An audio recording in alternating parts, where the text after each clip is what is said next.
When I was talking about issues, I think they resonated right away with people. And I ran against my two opponents in the primary, both very well qualified guys, Tim Kearney and Dan Collins, who I know them both now better than I did then. And Kearney had run 3 times prior, and he was sort of, I guess, the strongest Democratic candidate when I got into the race.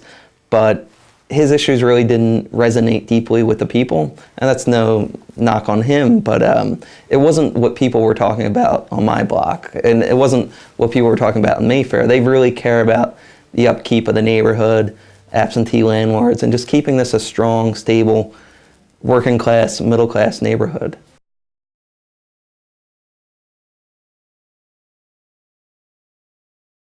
Even though nominally I'm the Democratic candidate, Perzel, much to his political credit, made so many alliances that were advantageous for him to have in such a Democratic city, even though this district is not overwhelmingly Democrat. There's a real swing district. But nonetheless, I think Perzel recognized from the very beginning of his career that to stand a chance in Democratic Philadelphia, he needed to have some popularity with Democratic powers and also different Democratic interest groups.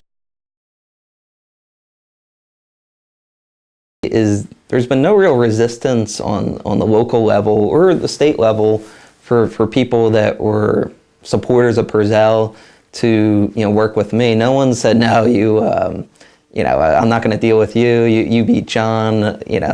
I think that they recognize that his day is over. John, he served the community for over 3 decades, and really what began the decline of Perzel, I would say, was the pay raise in 2005, and I think that's really ushering in and continues, the effects of that continues to affect politics in the state to this day.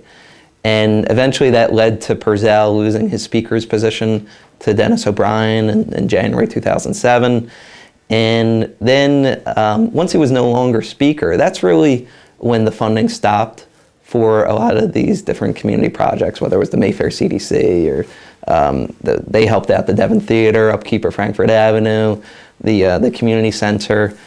All of those projects basically became defunded when he lost his speaker's position. So the last 2-3 years of, actually I would say 2 to 4 years of Perzel's reign was really, he was in decline in terms of his power.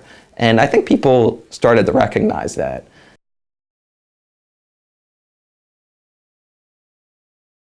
I think it's important for us to realize that the community center, Devon Theater, the Mayfair CDC, that had nothing to do with what John Perzel was indicted on. Those groups are completely innocent. What John Perzel stands accused of totally relates to something completely different than the funding that he secured for those projects. So I think we need to emphasize that. We're in contact with the bank to basically try to get, whether it's local universities or other community groups, local theaters, to use the Devon. Because you talked earlier in terms of this economic climate, how does that change a local elected official's approach to government? That would be one way that it'd be different. Rather than us getting a massive check for the theater, we're working with the bank to make sure that good tenants come in.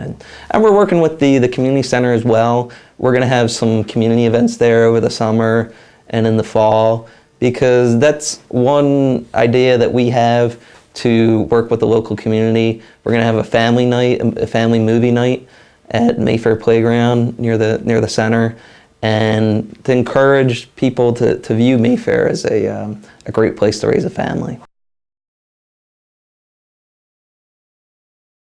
What I want to do with redistricting, my goal is I want to keep these sort of the big communities in the district right now in the next 172nd district. I want to have Mayfair be in the district, Mayfair, Tacony, Holmesburg, Fox Chase. Those are all communities. Those are the big neighborhoods that are currently in the 172nd. There is there will be pressure to change the boundaries, because Perzel so gerrymandered the boundaries to get them as Republican as can be. Yeah, probably the new 172nd will look better in terms of how it appears on the map, but hopefully it won't change that much in terms of the neighborhoods that I represent.